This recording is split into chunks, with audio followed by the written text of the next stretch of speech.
kuchema ndakanyarara hapana anonzo ndiri kunyura murima misozi chidonya mbwerera masikati asimukati ndapera ndakabata pasina ndichingoti ndakasimba ndakanetane hondo iri mumusoro ndaifungwa dzangu nyangarika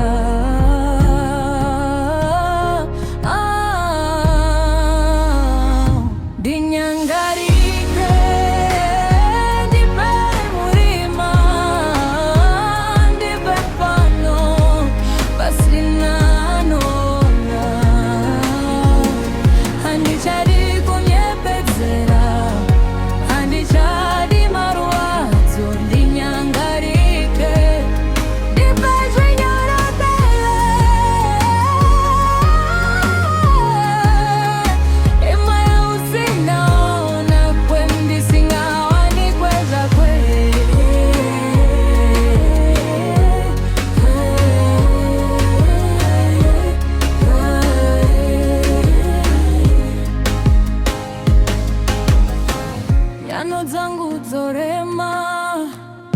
kufema kwa kauma ndiri pano asi mweya wangu wapa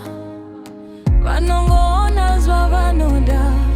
kwete zviri mukati mangu ndiri kuputsika zvishoma nezvishoma asi hapana anoona ndiri kuda kubatsirwa zwi rangu rinonyangarika senge hapana munhu waripo ndinyangarike ndipere murima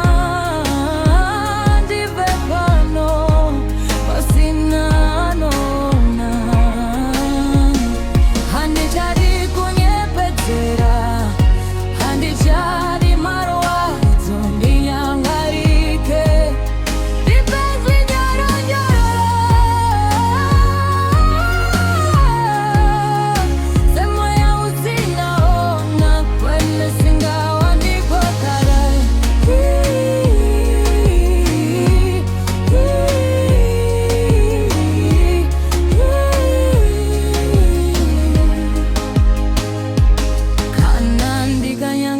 mangwana pane anga ndichema here kana ndingongo nyangarika senge nyeredzi dzinopera mutenga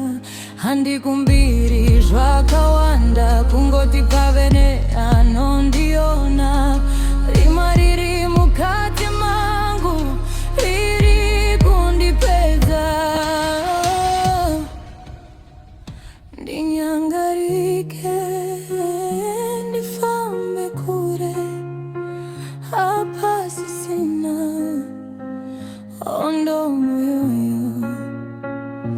Erase the mask, erase the fear. Don't hold me back. Rega